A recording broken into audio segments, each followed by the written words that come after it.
Good afternoon, everyone. It's great to see you all today. Welcome to Connecticut's Old State House. My name is Rebecca Tabor-Conover. I'm head of public programs here, and I'm delighted to welcome you to today's program on the 1843 petition, Gaining Religious Freedoms for Connecticut Jews. We're delighted to have our speaker with us today. And just to let you all know, this year here at Connecticut's Old State House, our theme for our public programs is choosing to participate. And the reason we chose that theme is based on the recent release of the 2016 Connecticut Civic Health Index. The report measured our state's levels of civic engagement. And one way that people may choose to participate in our state government is by petitioning the state government. And we're going to hear about that today, not just about the 1843 petition, but others throughout the past and present. And we hope that their stories, the stories of people of the past, will inspire you to choose to participate today. We are very thankful to Connecticut Humanities, who is our sponsor, who provided the funding for our program series. And we'd also like to thank our friends from Connecticut Explored, the magazine of Connecticut history. And I believe the latest issues were handed out to everyone. It is a great read. We have some old issues at the back of the room, and I would really encourage you to sign up and be a member because it's a great read, and you'll just find all kinds of neat information. I'd like to just give an infomercial before we get started. All of you have received a survey, and we truly do read those surveys and use them in choosing ideas for future programs. So I would encourage you to fill that out.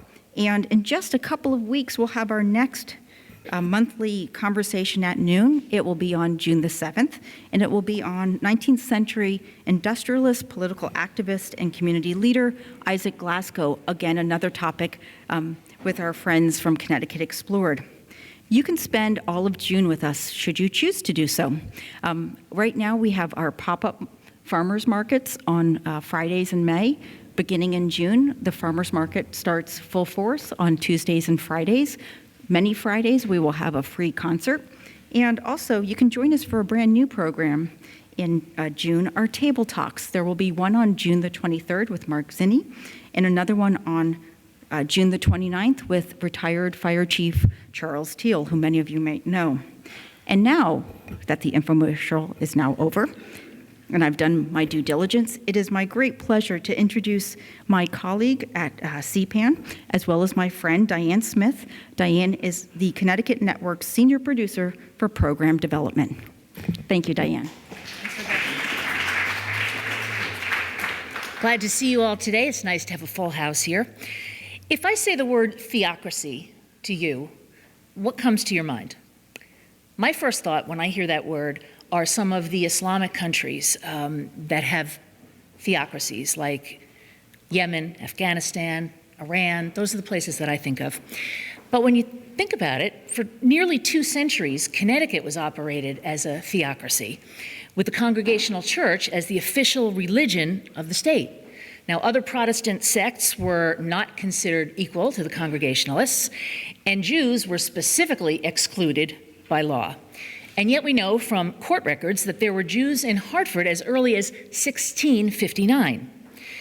I'd like to quote historian Betty Hoffman, who wrote, "In its earliest years, Connecticut did not welcome Jews, or indeed most Christians, other than members of the Congregational Church. The Congregationalists controlled much of the region's religious, political, and social life, and the few Jews who settled in Connecticut did not form either a cohesive group or establish permanent Jewish communities. Rather, they blended into the mainstream. By the 1840s, as the control of the Congregational Church waned, the first permanent group of approximately 200 Jewish residents established a community in Hartford. They were forbidden by law to organize formal congregations, so they worshiped in private homes." But our speaker today is going to tell us the story of how they eventually attained religious equality and freedom. Mary Donahue has more than 30 years of experience as an award-winning historic preservationist, an architectural historian, and an author. She is the president of the Grant House Heritage Service and is the assistant publisher of Connecticut Explored, the state's history magazine. She served as the Deputy State House Historic Preservation Officer for the Connecticut Department of Economic and Community Development. I really do know this. I'll start it over. She really was the Deputy State Historic Preservation Officer within, at one point it was tourism, and then it became the Connecticut Department of Economic and Community Development. Mary has also written 3 award-winning publications. Her most recent is called A Life of the Land, Connecticut's Jewish Farmers. Please welcome Mary Donahue.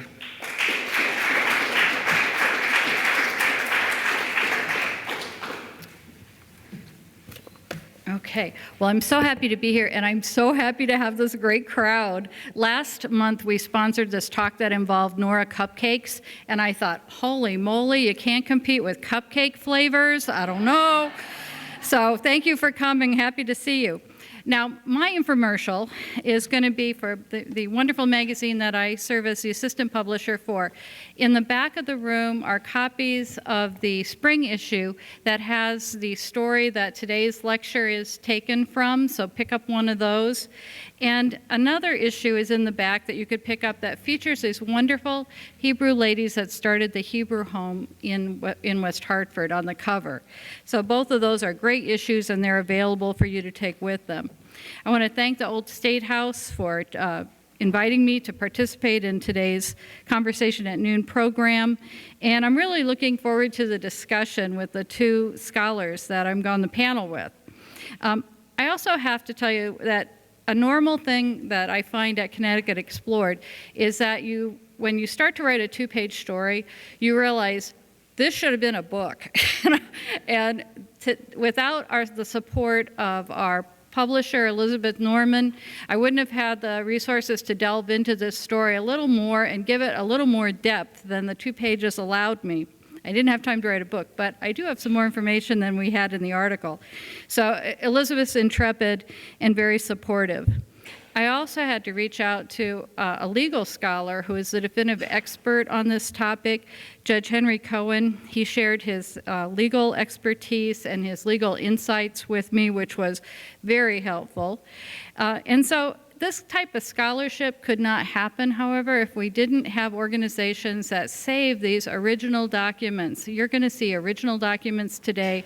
As far as I know, Connecticut Explored is the first publication to print an actual image from the original 1843 petition that I'm going to be talking about today.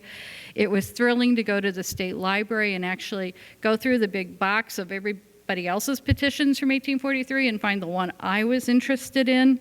And so we've got organizations that I use their materials today that I want to thank. The Connecticut State Library, the Jewish Historical Society of Greater Hartford, and we have their director, Estelle Kafer, here today, the Jewish Historical Society of New Haven, and the New Haven Museum, their research library. So now with my infomercial over, let's start talking about the topic. Here we go. As my friend Diane said, German Jewish communities in Hartford and in New Haven sought to maintain their Jewish faith in an overwhelmingly Gentile environment.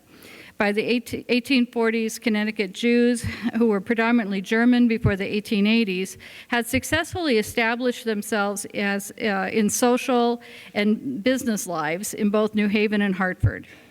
In 1843, a prominent member of New Haven's Jewish community submitted a petition to the Connecticut General Assembly.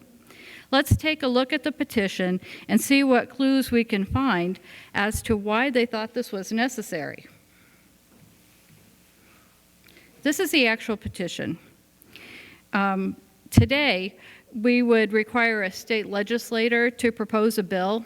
And as a 30-year state employee, not only did you want one legislator to introduce your bill, you wanted 4, because you wanted a senator from each party and a representative from each party to, in a bipartisan way, present your bill. Now, you weren't always lucky enough to have that kind of support, but ideally, that's what you went for. But you had to have a legislator actually propose that bill.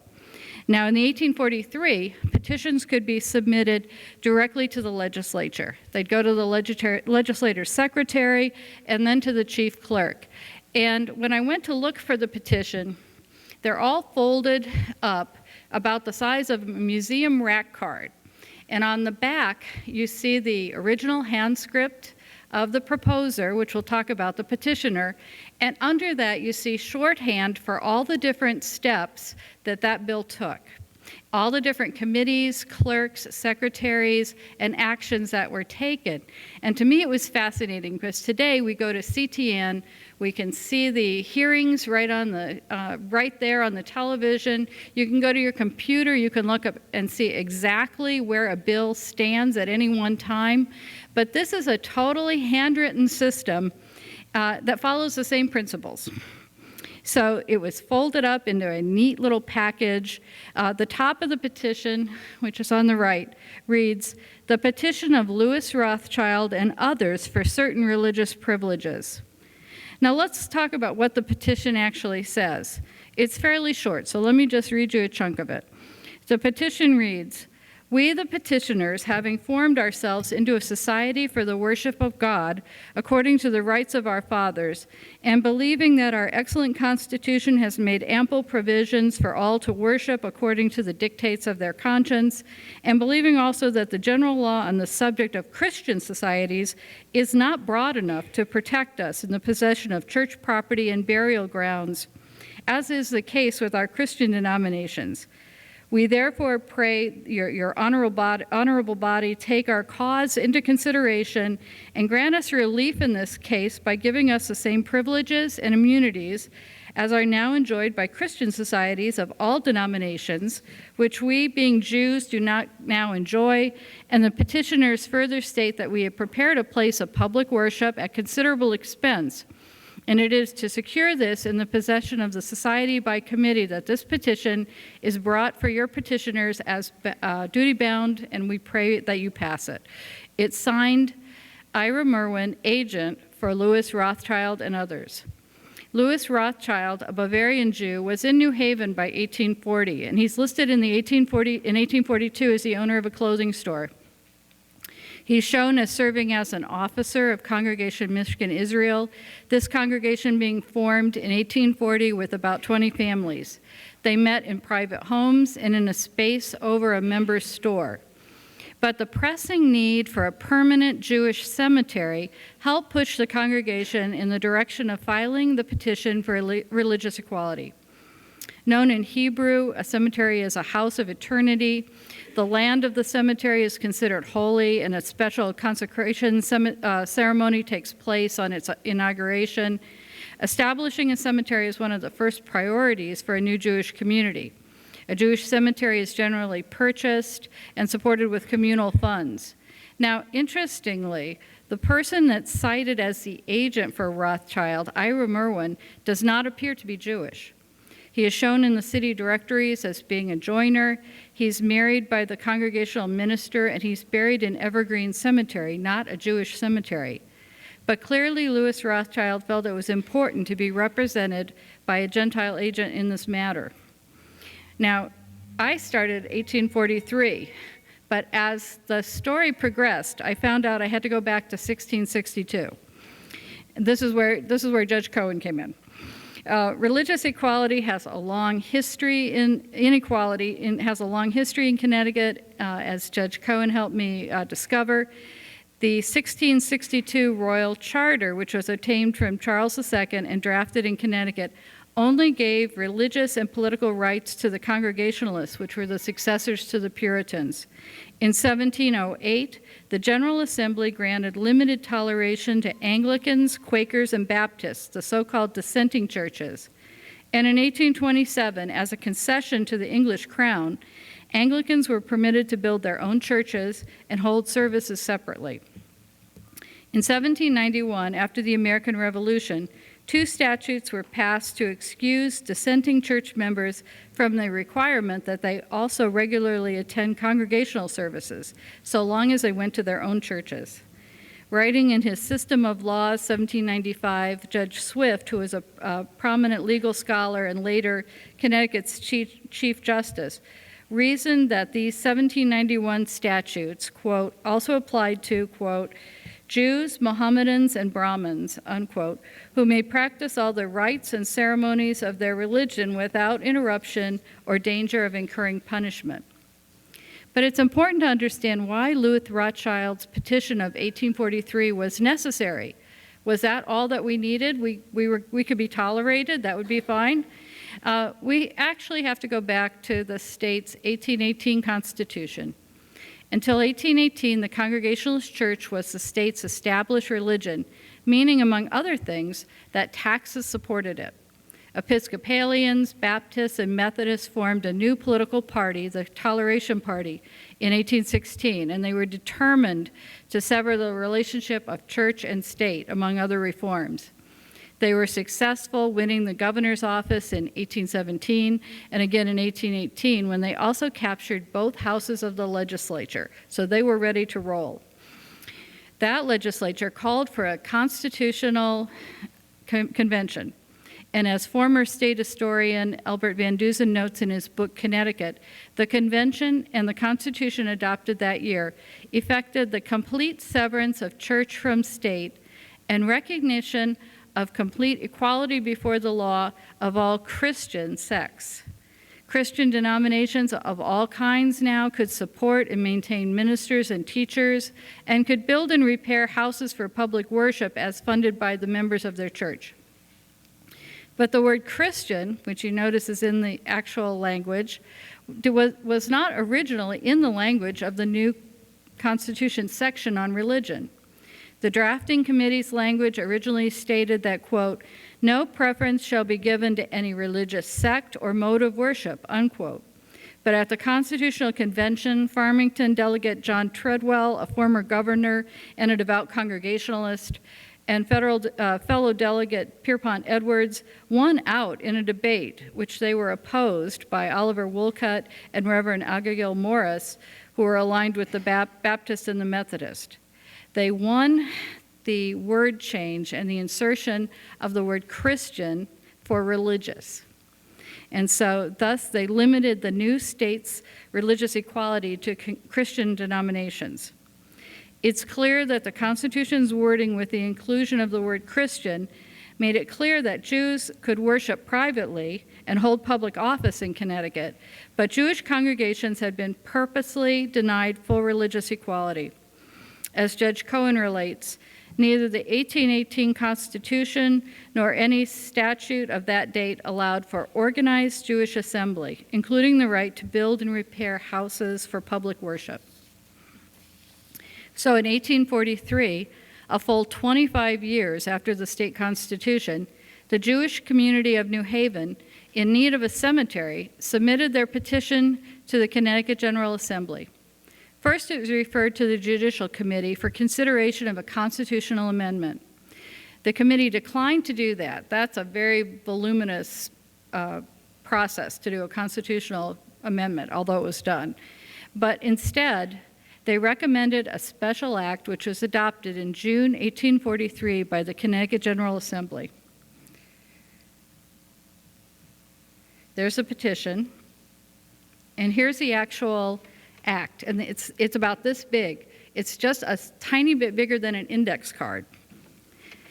And the act states that, quote, that Jews who may desire to form and unite, that Jews who might desire to unite and form religious societies shall have the same rights, powers, and privileges which are given to Christians of every denomination, unquote. And that's the exact wording that you see on that small index card piece of paper. So what happened after that? Clearly in Hartford, the first congregation is Temple Beth Israel, which is now the building that's the Charter Oak Cultural Center, and they have a long and proud history. The Jewish Historical Society of Greater Hartford has a wonderful digital exhibit on the history of synagogues here in the city. But Congregation Michigan Israel is the one that presented the petition originally. They celebrated their 175th anniversary in 2015, and as I said before, they were founded in 1840 with approximately 20 families. As soon as the new law passed, the congregation purchased a plot of land in Westville for a cemetery that's still in use today. They officially designated the room over Heller and Mandelbaum's store as their synagogue. Not everybody was happy with this. As noted on Congregation Michigan Israel's website, the New Haven Register observed, quote, "Whilst we have been busy converting the Jews in other lands, they have outflanked us here and effected a footing in the very center of our own fortress. Strange as it may sound, it is nevertheless true that a Jewish synagogue has been established in the city," unquote. The growing congregation, this is their beautiful chapel at their cemetery. They first rented space on the corner of State and Chapel Streets in 1849. So they've assembled, they start out legally, in 1843, they buy their cemetery first because that's their priority. They continue to worship in a store above, a space above a store. In 1849, they actually move to a larger space. But then they get an unexpected bequest of $5,000 in 1854 from Rhode Island philanthropist Judah Toro, as like the Toro Synagogue in Newport, which made it possible for the congregation to move again. This time they purchased the former Court Street meeting house of the Third Congregational Church. And I find that so interesting that when you study religious buildings, as I do as an architectural historian, you see that congregations go back and forth. Buildings that are built for Christian congregations become Jewish houses of worship, and the other way around. And so in a little bit of irony, their first permanent building they buy was a former Congregational church. And that's the one on the top there, the very New England-looking building with the columns. So that synagogue was dedicated as a synagogue on July 11th, 1856. 40 years later, the congregation decided to construct a new building on a lot it purchased on the corner of Audubon and Orange Streets. Designed by the architectural firm of Brunner and Tryon in the Renaissance Revival style, the sophistication of the design, and you can just see it's just got beautiful elements, and the imposing building itself conveyed the prominence and affluence that had been gained by the city's Jewish community. Architectural historian Dave Ransom wrote, "Brunner was prominent in New York circles, and the firm was concurrently drawing plans for Sherwood Israel Synagogue at Central Park West and 70th Street in New York. Brunner also designed several Jewish hospitals and education-related buildings in New York. This magnificent 1897 building was home to that congregation. Until then, the 700-family-strong congregation moved to a new synagogue in Hamden in 1960. Our first Jewish governor, Governor Abraham Ribicoff, gave the keynote address at the building's dedication. This original building is now part of the arts complex. It's the part of the center, Arts Center in New Haven, and part of the public high school magnet school for the arts. So I really feel that the story coming full term, where we have the governor of the state blessing their third building and giving that recognition of the importance of the Jewish community in New Haven, really takes you from 1843 to 1960 very nicely. Thank you.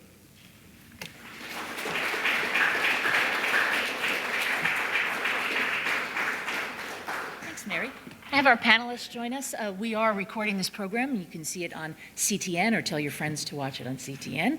And I want to introduce our panelists, but first I want to say, Mary, I'm so glad that you chose to show this image. I lived in New Haven, and I lived directly across the street, and my apartment looked directly into the stained glass windows. Oh, nice. And at night, they'd be lit from inside, and that would be my view, and I was sitting in my little alcove having my dinner. So that building is very dear to me, and it was high school at that point already because they'd moved out to Hampton. So joining us for our panel discussion, and I'd like to say if you'd like to raise your hand and ask a question or make a comment, please do that, and someone will come to you with a microphone. But our panel discussion today is, one of our panelists is Bilal Sekou, who is an associate professor of political science at the University of Hartford. His research interests include race and politics, urban politics, campaigns, elections, and voting behavior. The professor has published articles on social and political participation by African Americans and public attitudes toward quality and integrated education in Connecticut.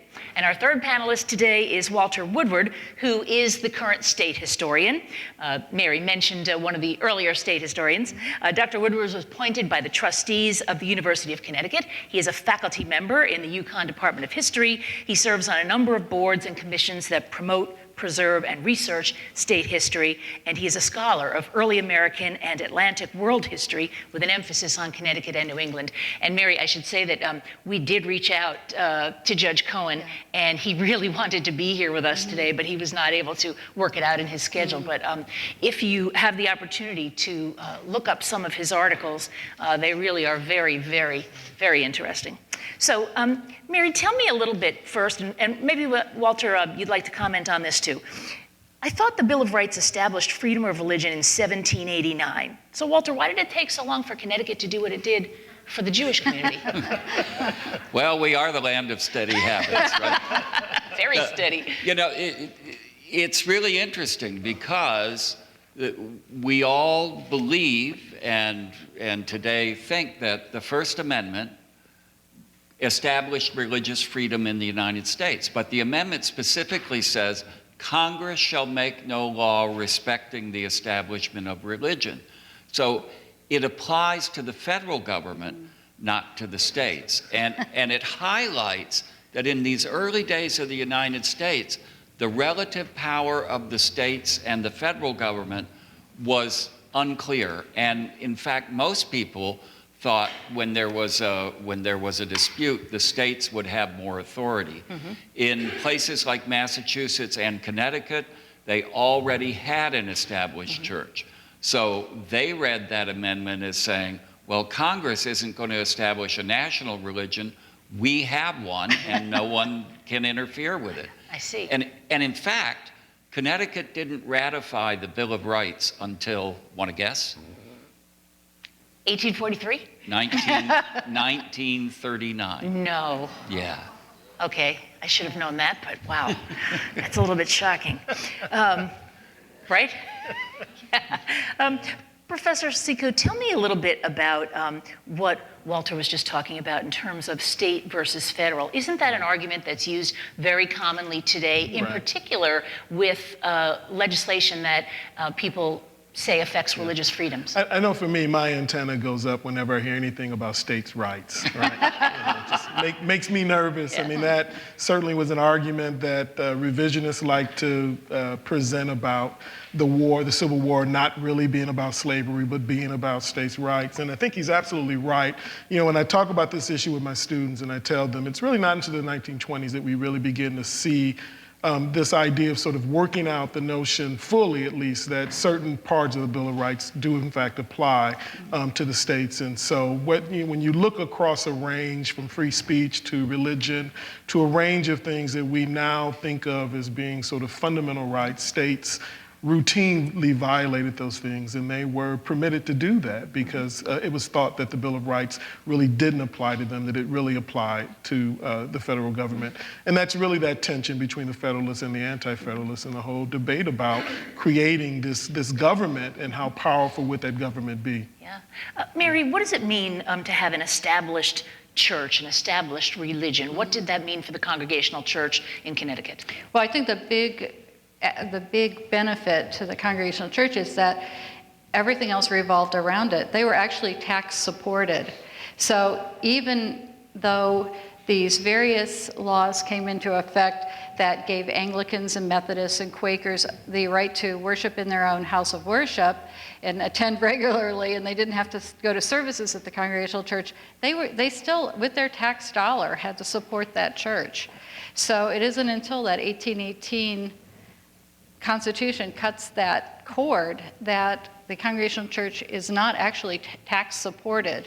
So that funny word you always hear about in spelling bees, disestablishmentarianism, that's a Connecticut word. Okay. It means no tax. Yeah, exactly.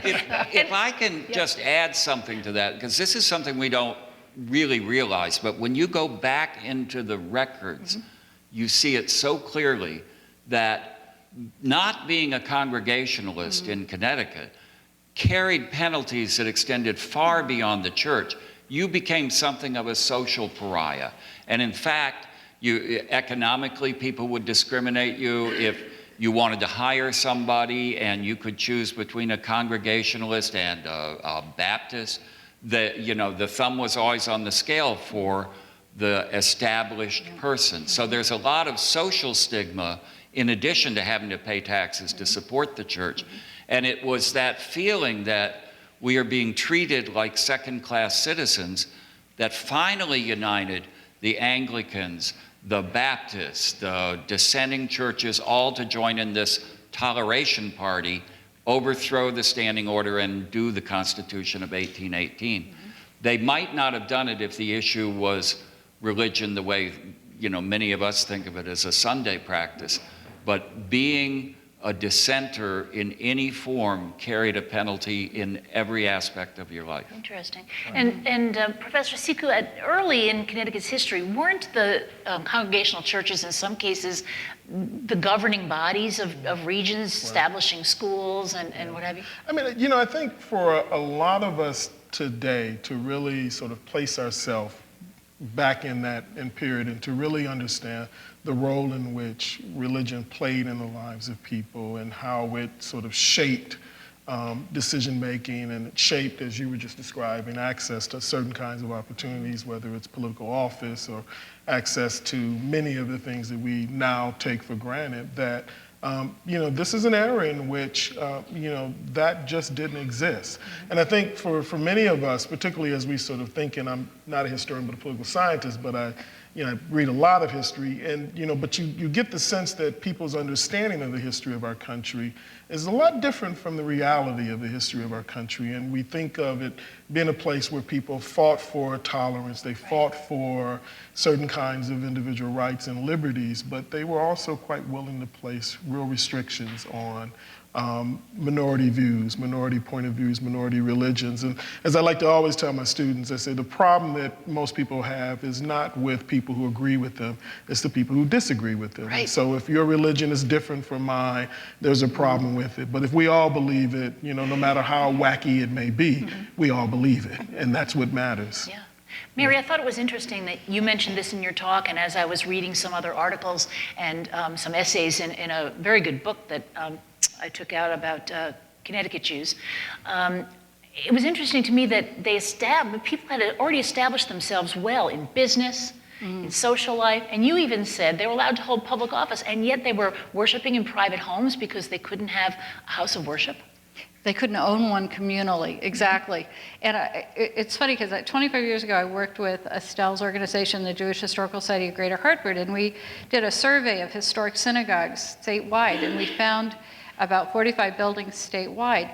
And at that time, a newcomer to Connecticut, I had this explained to me, well, synagogues don't happen until after 1843 because the law had to be changed. And I remember thinking, that is just wild. Why is that true? But 30 years worth of state service, you can say, oh, okay, that's a fact. Okay, move on. And so to me, it was so fascinating that even in 1843, when the petition is written, it's a gutsy move because they know 25 years ago they were deliberately excluded, and they're still a tiny minority. They're just they're getting a good economic foothold, but something that I didn't find any more information on, even though I worked with the census records and the original records of the congregation, et cetera, I still find it fascinating that they felt like they had to have a Gentile agent actually have his name on the petition and introduce it, so to speak, on behalf of Louis Rothschild. And to me, that's kind of a history's mystery that I wasn't able to totally unravel. But to me, it just must be meaningful that they still felt they had to have a Gentile introduce this petition. Well, the discrimination is still, there may be legal tolerance, but there's that kind of social resistance. And this is the same time that Irish immigrants and Catholics are pouring into the state. So you have, for the poor old Standing Order of Connecticut, it was a really tough time because you have Jewish congregations coming right on the heels of the Catholics doing the same thing, establishing churches. In New Haven in 1848, they burned down the Catholic Church. I mean, there was still a lot of religious intolerance in Connecticut, even beyond 1843. And it just was, religion really counted in ways, it counted politically and socially in ways that we don't see, thank goodness, these days. Bilal, let's talk about some of the other uses of petitions early on in Connecticut to try to achieve social and racial justice. I mean, some of these go really very far back in our history. Yeah. I tell you, what, for me personally, reading some of these petitions and hearing those voices sort of carry across the centuries to me, as someone who is a descendant of people who were enslaved in this society. And so to read, the passion and the arguments that they make about the injustices that they are experiencing, to read people describe being snatched away from Africa and being snatched away from families and friends and brought to the Americas and being enslaved under a very brutal system. To see people write about the idea that you are a Christian nation in name and you are a nation in which you make these claims about natural rights and freedoms and liberties, and yet you deny that to us, and to assert their own humanity and say that we are God's creations as well, and that we, are Christians ourselves. We've adopted that, and that we are people who deserve these same natural rights, and we have these same basic sort of God-given rights. And to use that to articulate a case for ending this horrible system that they are living under is just really profound to read and quite moving, and it was for me at least. I mean, Mary mentioned how Louis Rothschild and his petition was pretty gutsy. I have to think that if you're a slave in Connecticut in the 1770s and you petition the legislature to end slavery, I don't know if that's gutsy or just downright courageous.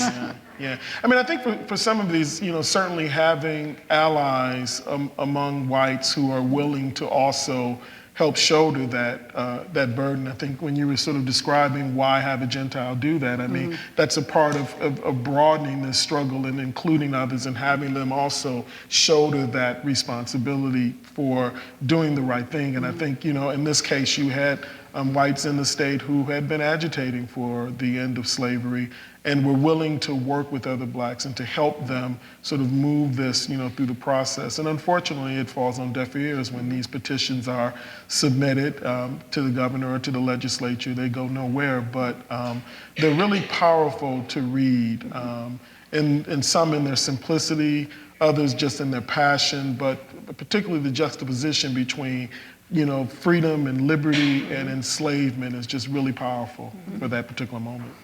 Well, you mentioned taxation in regard to the church and how, bottom line, it came down to taxes. And one of the stories that I looked up was in 1823 when Isaac Glasgow unsuccessfully petitioned the Connecticut General Assembly. He wanted an exemption from state taxes because he said, as a black man, he was barred from voting. Therefore, he shouldn't have to pay taxes. What'd the legislature think about that? What do you think? In fact, at the end of the Civil War, this is after tens of thousands of Connecticutans had gone to fight and die to end slavery. They put a referendum on the Constitution twice to take the word white out of the voting, the amendment that said who could get suffrage in the state, that all white men could get suffrage. Twice they voted to remove the word white, and twice the people of Connecticut overwhelmingly turned it down. Mm-hmm. It is this is a state in which many currents still do constantly tug against each other. Mm-hmm. For every person who was fighting for social justice in Connecticut in the 1840s, there were a dozen who didn't, who wanted things just the way they were. I mean, maybe back in 1600. I mean, it is a land of steady habits and sometimes steady opposition. Yeah. If I can just add on, I think, and again, this is really that moment where we have this sort of idea of the North being a place where slavery has little impact, because all those slaves are down south. Mm-hmm. And I think, recent scholarship has certainly shown that Connecticut was very intimately connected to slavery, whether it's banking or finance or shipbuilding and, or the selling of textiles or many other things. And so there's a real relationship with that peculiar institution that Connecticut is very intimately connected to. And so to see that kind of tension played out among the population, where some are for abolition and some are for a more progressive sort of, direction and others are not. It makes a lot of sense because this is just an interesting place that was a lot more wealthier and a lot more successful than you would have thought it should have been, but it was in large part because of its connections to that peculiar institution called slavery. And it's interesting that the fault lines often don't split the way you think they would. I was recently in Newport and I went to Touro Synagogue, which was the earliest synagogue in Newport, beautiful place. And one of the great supporters of that synagogue in the 1830s and 40s was a man named Judah Benjamin. And Judah Benjamin was born in Newport, raised in Newport, but he went to the South and became a wealthy slave owner and used his money actually to support the synagogue in the North. He later became the Secretary of War and of Foreign Affairs, I believe it was War, in the Confederacy. So, the same people who at one moment are fighting for tolerance for themselves still have the ability to see that the conditions should be different for others. Really and something that really struck me too when I was actually holding the 1843 petition and looking at all the little initial notations on the outside of it, how many hands it had to go through, and then like now, you can let a bill die in committee.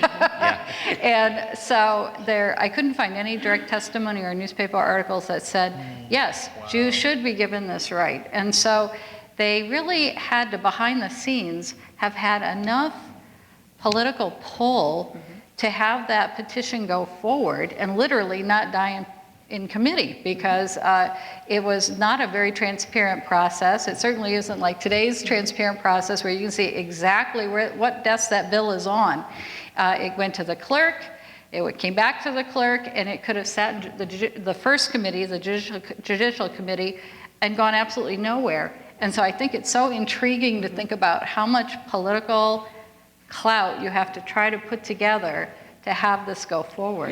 It would certainly be true in the 1840s if Connecticut had close ties in other New England states. And if you looked at what was going on in a place like Newport, where the Jews had become incredibly important to the economy and were very successful, certainly there were people in Connecticut who could make the argument very persuasively that we really need Jews as part of this economy. So all they're asking for is, a really kind of weak acceptance. So why not do it? I mean, there was that political negotiating.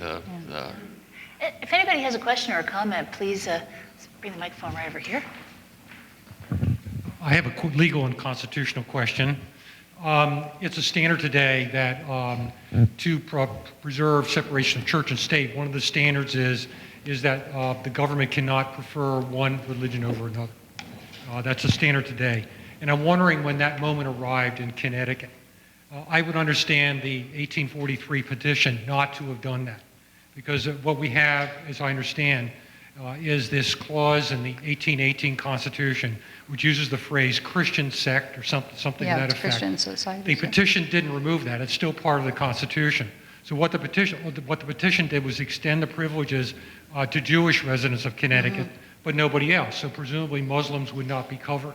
So my question is, when did the moment arrive in Connecticut when all religions basically were accepted as, under religious toleration? Wow. Next year. Yeah, no, that's a really important question for which I have no answer. I don't know when. I don't know the answer to that exact question, but Judge Cohen's research indicated that the language, including Christian, actually stayed in our state constitution until it was removed in 1965. It had been superseded first by our 1843 law and then by the adoption of the 14th Amendment in the 1860s. But that language was still in the our Constitution until 1965. So I think that's a really interesting question. It probably is the 65 Constitution that formally does it.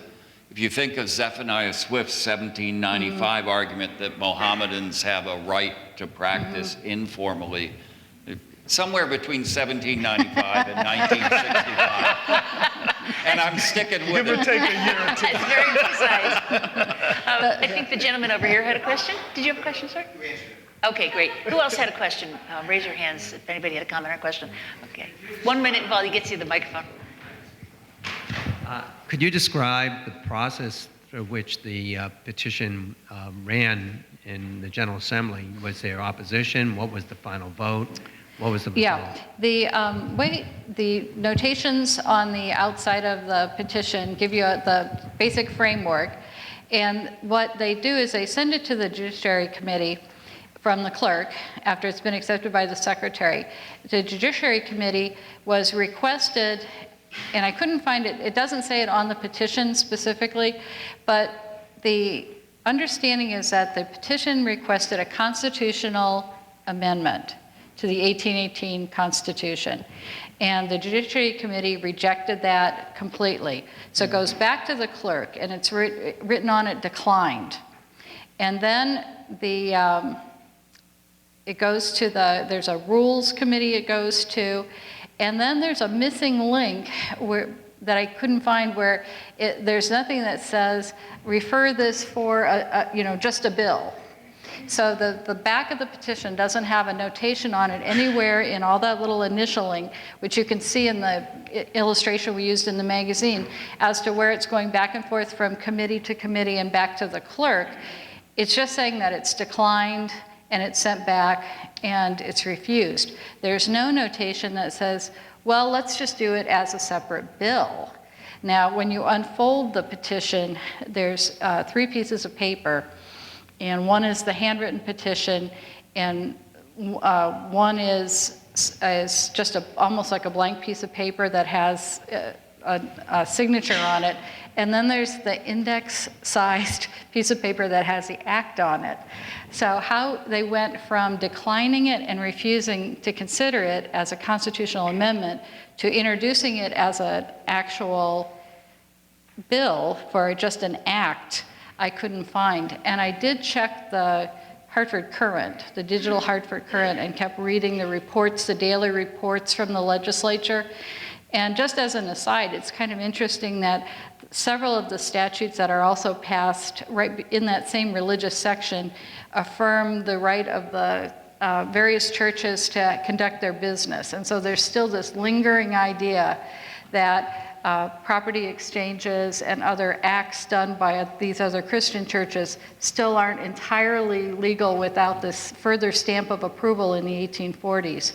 So I would love to know what that missing link was, who it was that decided, well, let's just make a bill out of it. And is there a record of the vote in the legislature? I worked with the state library, and we couldn't find an actual handwritten piece. It just says in the printed version that's printed in the Hartford Courant in June of 1843, they print the law out in its entirety.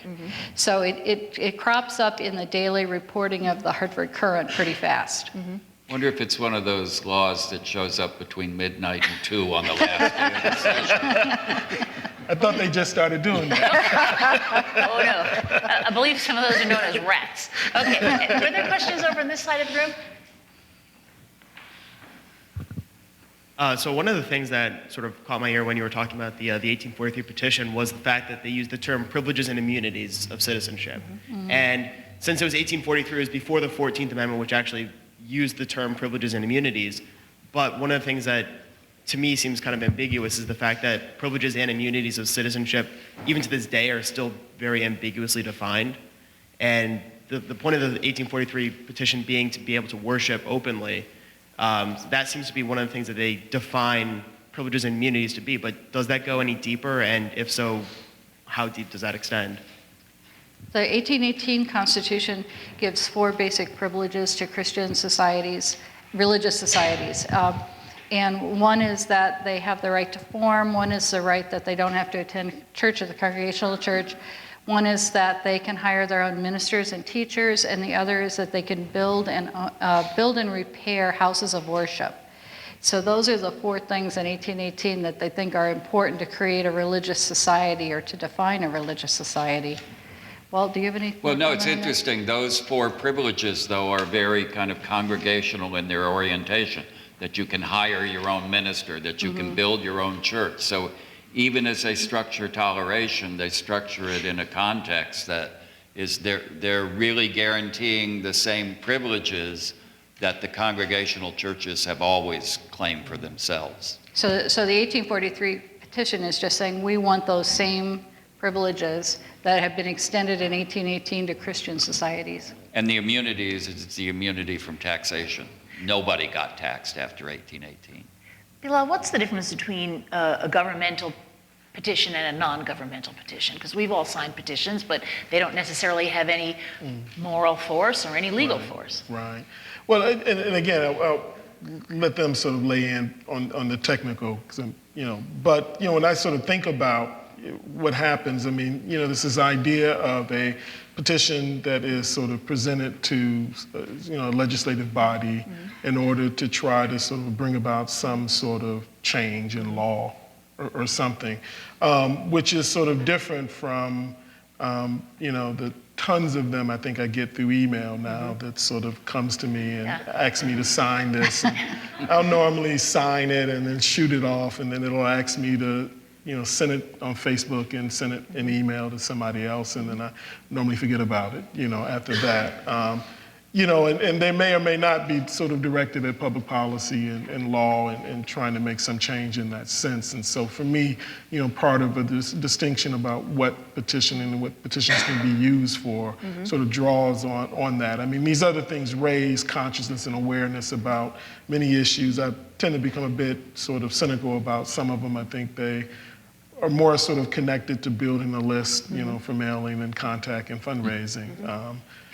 Which is a lot different from what I'm reading from the 1780s and 1790s. And yet, I'm thinking about, how you can so quickly gather signatures on a petition when you have the internet, when you have Facebook and all that. And yet, Governor Marcus Holcomb got a petition with over 100,000 signatures to approve women's suffrage. Yeah.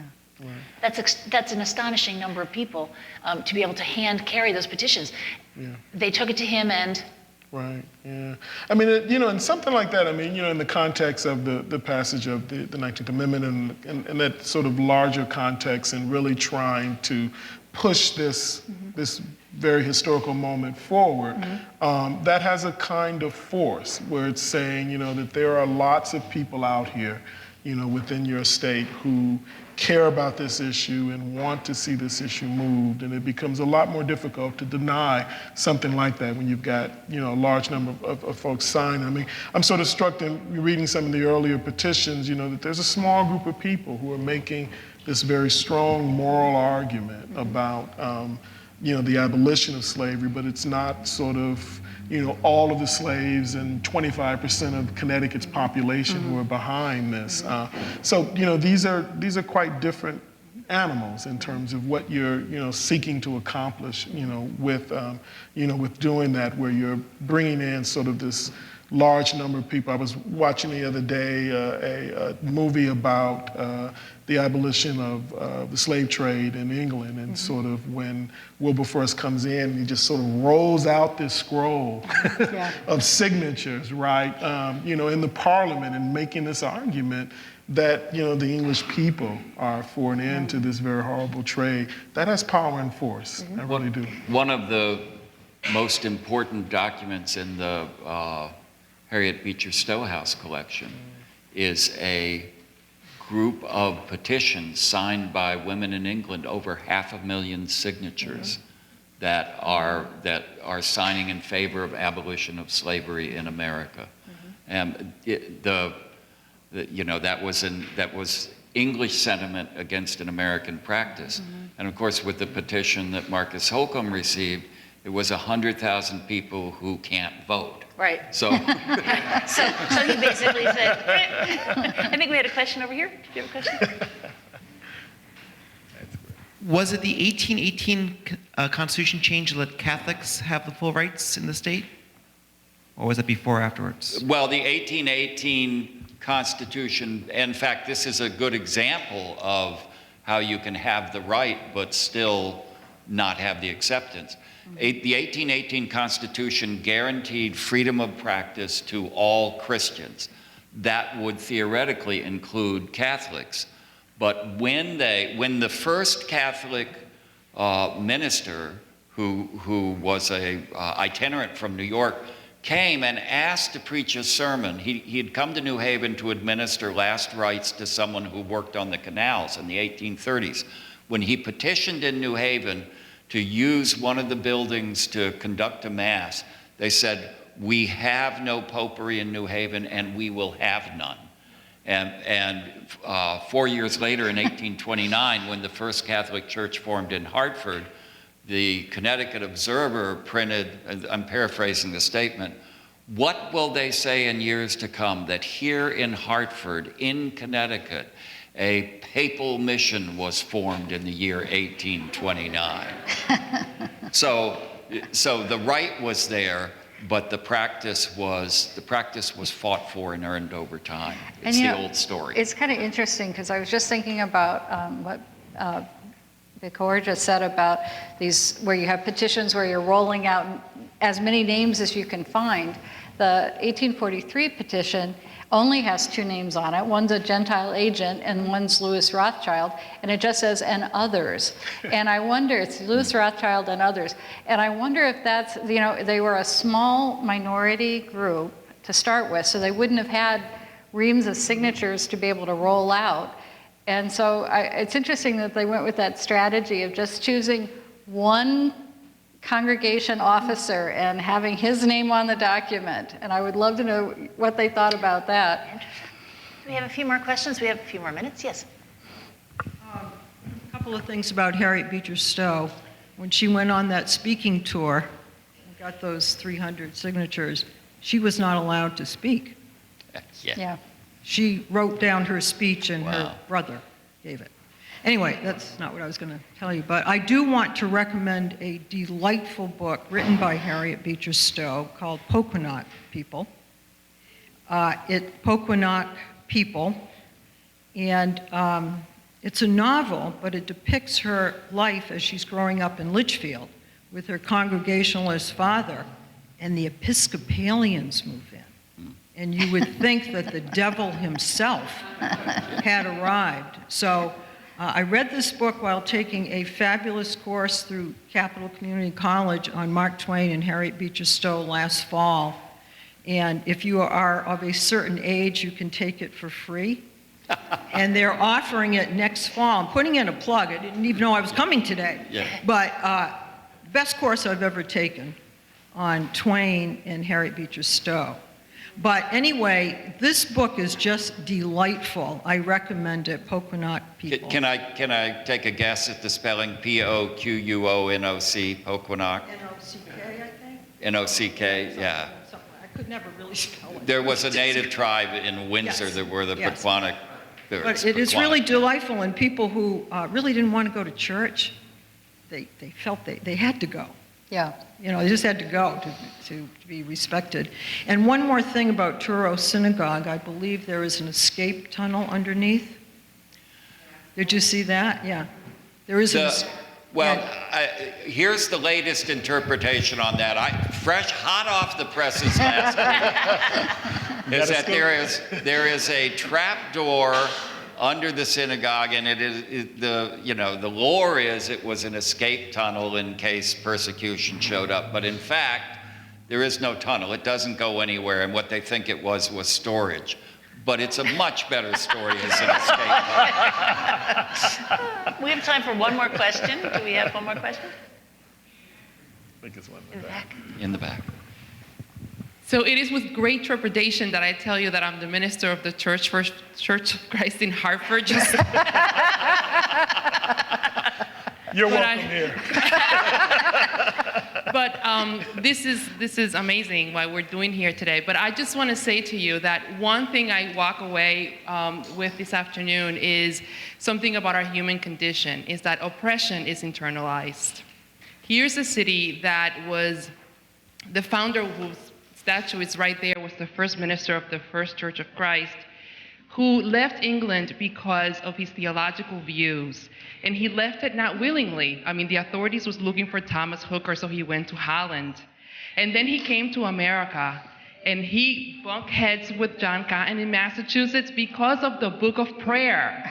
So he grabbed 100 people into the wilderness, literally, and stopped here. So if you think of that story of how people that were literally oppressed because of their theological views then became the oppressor on others. So I just want to, as a minister, to leave you with that. That's a lesson that we will take on to today. The oppression is internalized. And how sad is that a petition had to be filed so that others could have what they themselves did not have. Yeah. Amen. Amen. Amen. Amen.